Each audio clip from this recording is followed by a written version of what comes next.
আর নিয়োগ দুর্নীতিতে আবার পর পর সিবিআই হানা। আজকে দিনভর বিভিন্ন জায়গায়, জেলার, রাজ্যের, কলকাতায় বিভিন্ন জায়গায় সিবিআই হানা।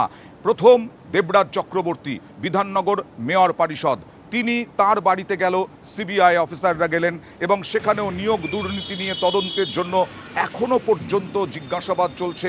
কত ঘন্টা হলো, কখন গিয়েছেন সিবিআই আধিকারিকরা, সবটা জানবো আমাদের প্রতিনিধি অনুপের সঙ্গে কথা বলবো। তবে তার আগে বাপ্পাদিত্য দাশগুপ্ত, যিনি 101 নম্বর ওয়ার্ডের কাউন্সিলর কলকাতা পুরসভার, যিনি পার্থ চট্টোপাধ্যায় প্রাক্তন শিক্ষামন্ত্রী, যিনি জেল হেফাজতে রয়েছেন, তার ঘনিষ্ঠ বাপ্পাদিত্য দাশগুপ্ত, তার বাড়িতে গেল সিবিআই। দেখুন সকালে কিভাবে বাপ্পাদিত্য দাশগুপ্তর বাড়িতে ঢুকলেন সিবিআই অফিসাররা।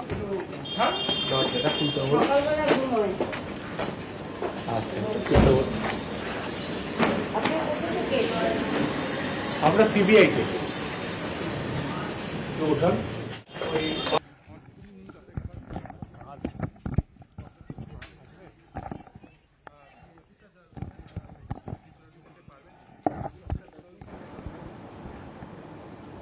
প্রথমে 10 মিনিট দাঁড়িয়েছিলেন, তার মা এসে বলেছিলেন তিনি ঘুমোচ্ছেন, তারপরে ঘুম থেকে উঠে ওয়াশরুমে যান, তারপরে তিনি নিজেই দরজা খোলেন। কথা বলবো প্রতিনিধি অমিতের সঙ্গে। অমিত একেবারে ঘটনাস্থল থেকে রয়েছেন। কতক্ষণ হয়ে গেল, এখনো সিবিআই কি করছে, আর বাপ্পাদিত্য দাশগুপ্তর বাড়িতে কেন সিবিআই হানা?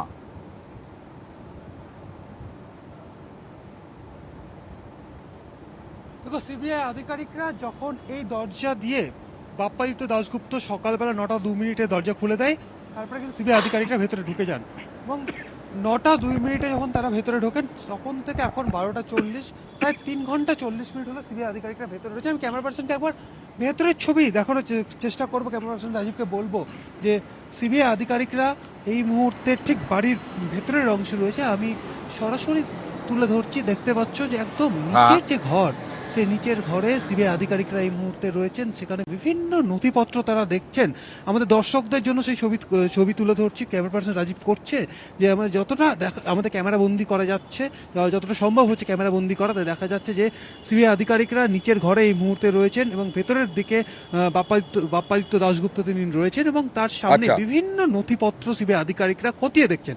কেন হঠাৎ করে বাপ্পাদিত্য দাশগুপ্তের বাড়িতে সিবিআই আধিকারিকরা এলেন? প্রাথমিক শিক্ষক নিয়োগ দুর্নীতি মামলাতে প্রথমে পার্থ চট্টোপাধ্যায়, যে তৎকালীন শিক্ষামন্ত্রী, তাকে কিন্তু ইডি গ্রেপ্তার করেছিল এবং ইডি গ্রেপ্তার করার পরে বিভিন্ন তথ্য কিন্তু সামনে আসতে শুরু করে কেন্দ্রীয় তদন্তকারী সংস্থাদের হাতে, যে বিভিন্ন তার পার্থ চট্টোপাধ্যায় ঘনিষ্ঠ বিভিন্ন কাউন্সিলর, বিভিন্ন ব্যক্তি মারফত বিভিন্ন চাকরি প্রার্থীদের সুপারিশ পৌঁছে গিয়েছিল এবং সেই সুপারিশপত্র পৌঁছে গিয়েছিল মানিক ভট্টাচার্যের কাছে এবং অনেক অযোগ্য চাকরি প্রার্থী, মানে তাদের মধ্যেই বাপ্পাদিত্য দাশগুপ্তর নামও ছিল। তাই জন্যই সিবিআই আজকে বাপ্পাদিত্য দাশগুপ্তর বাড়িতে হানা দিয়েছে। ধন্যবাদ অমিত। আপাতত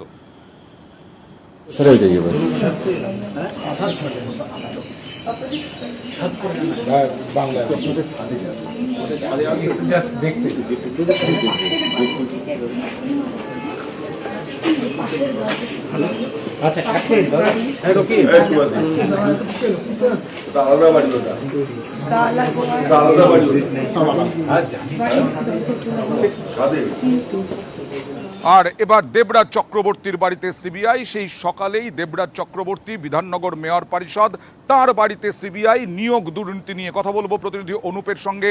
অনুপ, কতক্ষণ হলো এখনো পর্যন্ত সিবিআই কি জানতে চাইছে এবং দেবরাজ চক্রবর্তীর বিরুদ্ধে কি অভিযোগ রয়েছে, সিবিআই থেকে কি পাওয়া যাচ্ছে? শিক্ষক নিয়োগ দুর্নীতি মামলায় কিন্তু ইতিমধ্যে দেবরাজ চক্রের বাড়িতে সকাল 9টার সময় ইতিমধ্যে সিবিআই এর 4 জন আধিকারিক তারা কিন্তু এসে উপস্থিত হয়েছিল এবং দীর্ঘ এখনো পর্যন্ত তল্লাশি অভিযান চলছে। মূলত শিক্ষক নিয়োগ দুর্নীতি মামলায় বেশ কয়েকজন যখন সাক্ষীকে জিজ্ঞাসাবাদ করা হয়, তাদের মুখেই কিন্তু দেবরাজ চক্রবর্তীর নাম উঠে আসে। সেই পরিপ্রেক্ষিতেই কিন্তু তার বাড়িতে আজকে তল্লাশি যেমন হচ্ছে, অন্যদিকে দেখলে দেখা যাবে একেবারে আজকে কিন্তু সিবিআই এর পক্ষ থেকে আজ পার্থ চট্টোপাধ্যায় জামিনের শুনানি আছে, সেই মামলা যেমন আছে, অন্যদিকে বেশ কয়েকজন সাক্ষীর নামে মূলত যখন তদন্ত করতে গিয়ে নাম উঠে আছে। সেই কারণে নিজাম প্যালেস থেকে সরাসরি একেবারে বাগুইয়াটি এলাকায় তার যে বাড়ি, সেই বাড়ি থেকে ইতিমধ্যেই সিবিআই আধিকারিক 4 জন তারা তল্লাশি চলছে। এই মুহূর্তে বাড়ির দুতলায় তল্লাশি অভিযান চলছে এবং আরো বাগুইয়াটি থানার পুলিশ, আইসির নেতৃত্বে বাগুইয়াটি থানার বিশাল পুলিশ বাহিনী দেবরাজ চক্রবর্তীর বাড়ির সামনে কেন? এটাই কিন্তু বারবার জানতে চাওয়া হয়েছিল পুলিশের কাছেও, কঠোর যে নিরাপত্তার ব্যবস্থা করা হয়েছে বা আইসির পক্ষ আচ্ছা। থেকে কিন্তু কি কারণে তার বাড়িতে তল্লাশি হচ্ছে এমনটা জানতে চাওয়া হয়েছিল এবং স্পষ্ট করে সিবিআই পক্ষ থেকে কেন তল্লাশি করা হয়েছে এমনটা বলা হয়েছে।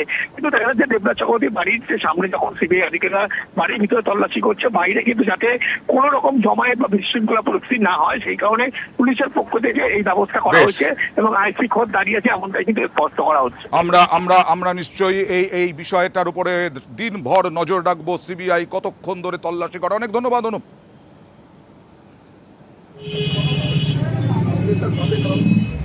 ऊपर में ऐसे फोन भेज रहा हूँ। और भेज दिया, आ जाएंगे वो मिलने आपके। ठीक है, आप बात करो, करके बोलो कि मेरे साथ बात करें। ठीक है।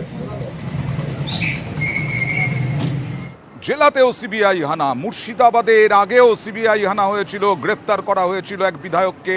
আবার এক বিধায়কের বাড়িতে সিবিআই, ডোমকলের বিধায়ক, তৃণমূল বিধায়কের বাড়িতে সিবিআই। রাকিবুল, কি খবর আছে?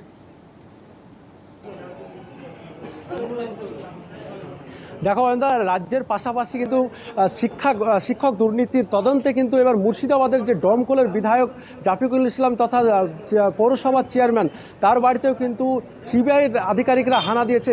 ইতিমধ্যে 4 ঘন্টা ধরে অতিক্রম হয়ে গেলেও তারা কিন্তু সিবিআই আধিকারিকরা ভিতরে তাদের বিভিন্ন নথিপত্র কিন্তু তদন্ত শুরু করেছে ইতিমধ্যে। এবং শুধু তার বাড়িতেই নয়, তিনি বিধায়ক যে জাফিকুল ইসলামের শিক্ষা প্রতিষ্ঠানগুলিতেও কিন্তু সিবিআই আধিকারিকরা হানা দিয়েছে।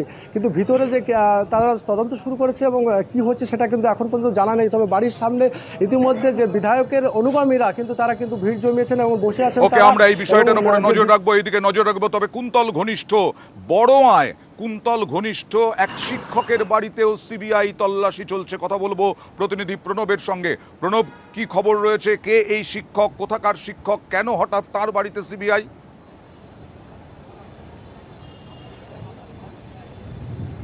দেখো, এই সজল আনসারি কিন্তু যে বড়োয়ার যে কুলিতেই তার বাড়ি এবং এর দুটো কিন্তু স্কুল রয়েছে এবং একটি বিএড বা ডিএড কলেজ রয়েছে এবং ঘনিষ্ঠ হচ্ছে আগে সিবিআইয়ের প্রাথমিক শিক্ষক নিয়োগ দুর্নীতির কারণে যে গ্রেপ্তার হয়েছিল কুন্তল ঘোষ এবং বড়োয়ার যিনি বিধায়ক ছিলেন জীবন কৃষ্ণ সাহা, তার কিন্তু অত্যন্ত ঘনিষ্ঠ বলে এই সজল আনসারি কিন্তু পরিচিত। এবং একে একাধিকবার সিবিআই কিন্তু ডেকেছিল, সমন পাঠিয়েছিল, কিন্তু সে যায়নি বলে অভিযোগ।